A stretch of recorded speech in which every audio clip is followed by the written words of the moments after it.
একজন হত্যাকারী কিভাবে কাজ করবে? এই ধরনের একটা দুর্বলতা তাদের ভিতরে কাজ করছে। আইন শৃঙ্খলা পরিস্থিতি সেই জন্য সুন্দরভাবে তারা রক্ষা করতে পারছে না। এবং যারা আছে মোস্ট অফ দেম আর ক্রিমিনাল। এই ক্রিমিনালটা আমি উচিত ছিল আমাদের স্বরাষ্ট্র মন্ত্রণালয় এবং ডক্টর ইউনূসের যে এতদিন কিন্তু একটা নতুন পুলিশ গঠন করে ফেলতে পারতাম ট্রেনিং দিয়ে। এই 6 মাসের ট্রেনিং দিয়ে কিন্তু আমরা নতুন পুলিশ গঠন করতে পারতাম, ক্রিমিনালদেরকে শাস্তি দিয়ে বের করে দিতে পারতাম। নির্বাচন কথাটা কিসের জন্য আসেন এখন? আমার পুরো দেহ আক্রান্ত হয়ে আছে বিভিন্ন আঘাতে।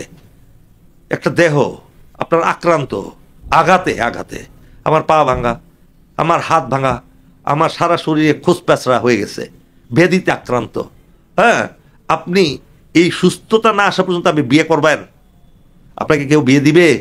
আপনার তো সুস্থ করতে হবে আপনার শরীরকে, শরীরটাকে সুস্থ। বাংলাদেশটা তো কত বিখ্যাত দেশ, এই ক্ষত বিখ্যাত দেশকে ডক্টর ইউনূসের মতো সরকার পারবে এই ক্ষত সারাতে?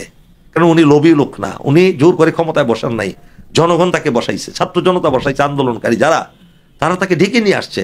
তো তার উপরে আস্থা রেখে তাকে সময় দেন, এই রিপেয়ারগুলো করুক, ক্ষত বিক্ষত দেহটাকে সুস্থ করুক, তারপরে নির্বাচন দেন। নির্বাচন করলে তখন আপনার আনন্দ ফুর্তি করে নির্বাচন করেন, ভোট দিবেন, এবং দেশটা যাতে আবার সুশাসন প্রতিষ্ঠিত হয় সেইভাবে নির্বাচন হোক, সেটা করতে তো সময় দিতে হবে। এখন যদি নির্বাচন দেন, চোর বাটপারগুলো আবার এমপি হবে, মন্ত্রী হবে, তাদের তো বিচার হয় নাই। সব দলই তো চোর বাটপার আছে, সেই চোর বাটপারদের তো মামলা মোকদ্দমা আছে, ওরাই তো আবার ইলেকশন করবে। সুতরাং এইগুলো না সারিয়ে নির্বাচন দেওয়াটা আমি সমীচীন মনে করি না। হ্যাঁ, অবশ্যই গণতন্ত্র প্রতিষ্ঠা করতে হবে, সেই গণতন্ত্র প্রতিষ্ঠা করার জন্য গণতান্ত্রিক পরিবেশ সৃষ্টি করার পরে তারপরে নির্বাচন হবে। জামাতের আমির বলেছেন সার্বিক পরিস্থিতির জন্য শেখ হাসিনা নিজেই দায়ী, আপনি কি বলবেন? অবশ্যই উনি সঠিক কথা বলেছেন, এবং উনি তো এখন জাতীয় নেতায় পরিণত হয়েছেন। আমি দেখেছি বিভিন্ন জায়গায় উনি কথাবার্তা বলেন, বা অনেক সময় উনি অপ্রাসঙ্গিক কথাও বলে থাকেন, যেটার সাথে দেশের স্বার্থ যায় না। ওনার মতো এই নেতার অনেক কথা বিভ্রান্ত হয়ে যায়। আমরা তাকে যদি এটা বলে থাকেন যে দায়ী, অবশ্যই দায়ী, সে কোনো সন্দেহ নাই। তবে এই সাথে তাকে ইন্ডিয়ার নামটা বলা উচিত ছিল, কেননা ইন্ডিয়া তো লালন পালন করে তারে। আপনি হত্যাকারীকে বলবেন যে আপনি দায়ী, অবশ্যই, কিন্তু হত্যাকারীকে যে পাঠাইছে তার কথা বলতে হবে না আপনার? তাহলে কিসের আপনি সঠিক কথা বললেন? আপনাকে হত্যাকারীর কথাও বলতে হবে, এবং হত্যা যারা করাইছে, অর্ডার দিয়েছে, তাদেরকেও আপনি বলতে হবে যে একইভাবে ইন্ডিয়াও দায়ী এই জন্য, এটা বলতে হবে। তাইলে সঠিক কথাটা আরো সঠিক হতো। বাংলাদেশ এবং ইন্ডিয়ার মধ্যকার সম্পর্ক কেমন হওয়া উচিত বলে মনে করেন? বাংলাদেশ এবং ইন্ডিয়ার সম্পর্ক, বাংলাদেশের মানুষ চায় ইন্ডিয়ার সাথে ভালো সম্পর্ক হোক, সব সময় চায়। বাংলাদেশের মানুষ চায় ইন্ডিয়া আমাদের বন্ধু প্রতিম দেশ হিসাবে থাকবে। কিন্তু সমস্যাটা হলো ইন্ডিয়ার উগ্রবাদী সরকারের, চরমপন্থী হিন্দুত্ববাদী সরকার, ব্রাহ্মণ্যবাদ, এটা হলো সবচেয়ে বড় সমস্যা। তারা অন্য মানুষকে মানুষ বলে গণ্য করে না। তার নরেন্দ্র মোদীর বক্তব্য শোনেন, একই সাথে অমিত শাহের বক্তব্য শোনেন, এবং সকল হিন্দু নেতাদের বক্তব্য শোনেন, বিজেপির নেতাদের বক্তব্য শোনেন, কংগ্রেসের নেতাদের বক্তব্য শোনেন, সব বাংলাদেশ বিরোধী বক্তব্য। তারা চায় না আমাদের দেশটা শান্তিতে থাকুক। যদি চাইতো তাহলে হাসিনাকে দীর্ঘ 16 বছর লালন পালন করতো না। তারা জানতো হাসিনার জনপ্রিয়তা শূন্যের কোঠায়, কিন্তু তারপরে তো তারা হাসিনাকে লালন পালন করেছে, ignoring the mass people of Bangladesh. 18 crore people of Bangladesh, 18 কোটি মানুষ তাদের কাছে গুরুত্বপূর্ণ নয়। গুরুত্বপূর্ণ হলো হাসিনা, গুরুত্বপূর্ণ হলো এই দেশের মাটি তাদের জন্য। সুতরাং আপনি বন্ধুত্ব তার সাথেই করবেন যারা উইন উইন সিচুয়েশনে বন্ধুত্ব করতে হবে। ভালো আমি বাসবো এবং ভালোবাসা পাবো, একপক্ষীয় কোনো ভালোবাসা হয় না। ইন্ডিয়া তখনই আমাদের থেকে আরো বেশি বন্ধুত্বপূর্ণ সম্পর্ক গড়ে তুলতে পারবে যখন তারা আমাদের প্রতি সেই মনোভাব দেখাবে, দেশের জনগণের প্রতি। এখনো তো সকল হত্যাকারীরা ইন্ডিয়ার আশ্রয় রয়েছে। কিভাবে আমরা বলতে পারি তারা আমাদের বন্ধু? বলেন, হাসিনার যে ফেসিস্ট, হাসিনা যে লক্ষ লক্ষ লোকের হত্যাকারী, গুম হত্যাকারী, সেই লোকটা দেশ লুণ্ঠনকারী, দেশের ইতিমধ্যে ধ্বংসকারী, ও শিক্ষা ধ্বংসকারী, বিচার ব্যবস্থা ধ্বংসকারী, সব ধ্বংস করে দিয়ে সেই দেশে আশ্রয় নিয়েছে, সেই দেশ আশ্রয় দিয়েছে, ভিসা ছাড়া আশ্রয় দিয়েছে।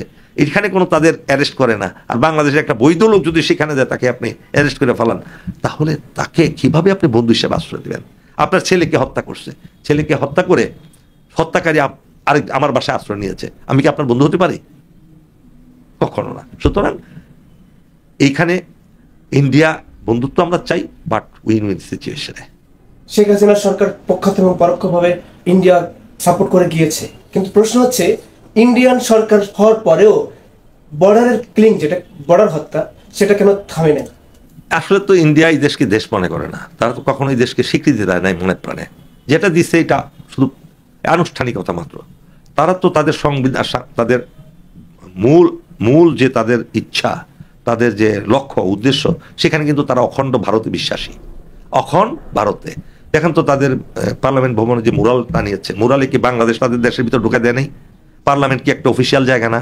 সেই মুরালটা কি সাধুদেরকে দিয়ে উদ্বোধন করানো হয় নাই? 40 জন সাধুকে দিয়ে? এটা কি অফিসিয়াল না? তারা তো এই দেশকে মানেই না। সুতরাং মানুষ তো এখানে বিষয়ই না। তারা মানুষ হত্যা করেছে, করতেছে। এখন আমাদের সময় এসেছে রুখে দাঁড়ানো। আর আওয়ামী লীগকে সৃষ্টিত করা হয়েছে হত্যা করার জন্য। সুতরাং এটা আশ্চর্য হওয়ার কিছু নাই। ইন্ডিয়া কখনো এটা থামাবে না, যতদিন না পর্যন্ত আমরা প্রতিঘাত না করব। হ্যাঁ, আমাদের বিডিআর সেই কাজটা ইদানিং করে যাচ্ছে। 5ই আগস্টের পর, অভ্যুত্থানের পর বিডিআর হত্যার বিষয়ে সেনাবাহিনী, বিডিআর, এই বিষয়গুলোকে আপনি কিভাবে দেখছেন? এই বিডিআর এর মতো জঘন্য হত্যাকাণ্ড পৃথিবীর ইতিহাসে আর একটা নাই। কার্নেজ বলা হয় সেটাকে, না হত্যাযজ্ঞ। এই হত্যাযজ্ঞ তো কোনো সাধারণ বিষয় না। পৃথিবীতে একটাই ঘটনা ঘটছে যেখানে 57 জন চৌকস মিলিটারি অফিসারকে এই ফেব্রুয়ারি মাসের 25-26 তারিখে দিনে দুপুরে নির্মম নৃশংসভাবে হত্যা করা হয়েছে। এবং এই বিচার ইনশাআল্লাহ হবেই বাংলার মাটিতে। দেখেন, একটা জেনারেল ফজলুর রহমান, ALM ফজলুর রহমানের নেতৃত্বে একটা কমিশন, স্বাধীন কমিশন গঠন করা হয়েছে এবং ওনাকে সুপ্রিম কোর্টের বিচারকের মর্যাদা দিয়ে, বাকি কমিটির লোকদেরকে হাইকোর্টের বিচারকের মর্যাদা দিয়ে এই কমিটিটা গঠন করেছে। স্বাধীন কমিশন মানে এখানে এই স্বাধীন কমিশন এত কালে এত সুন্দর কমিশন, শক্তিশালী কমিশন হয় নাই। তারা যে কাউকে সমন জারি করতে পারবে এবং সেই তাদের নিতে পারে, সাক্ষী শপথ নিতে পারবে। সুতরাং আমি খুব আশাবাদী, ইনশাল্লাহ এই ফেব্রুয়ারি মাসেই অনেক সুখবর আমরা শুনতে পারবো এই বিডিআর হত্যাকাণ্ডের। আপনি কি, অনেকেই বলেছেন অন্তর্বর্তী সরকার ব্যর্থ, আপনি কি তাই বলবেন? অন্তর্বর্তীকালীন সরকার ব্যর্থ কেন বলবেন? তাইলে এই 16 বছর তখন এত জাগ্রত হন নাই কেন? তাদের দুর্বলতা থাকতে পারে, সেই দুর্বলতাগুলো আমরা জানি। ডক্টর ইউনূস একজন উদার মনের মানুষ, উনি কঠিন হতে পারেন না। এটা যদি দুর্বলতা হিসাবে দেখেন তাহলে দুর্বল। উনি তো ইচ্ছা করলে বলতে পারতেন যে এই যে আইন শৃঙ্খলা যারা বরখালাপ করবে তাদেরকে ধরো, মারো, বলতে পারতেন, করেন নাই তো। আর্মি তো আছে গ্রাউন্ডে, কই আর্মি কি অত্যাচার করেছে কারোর প্রতি?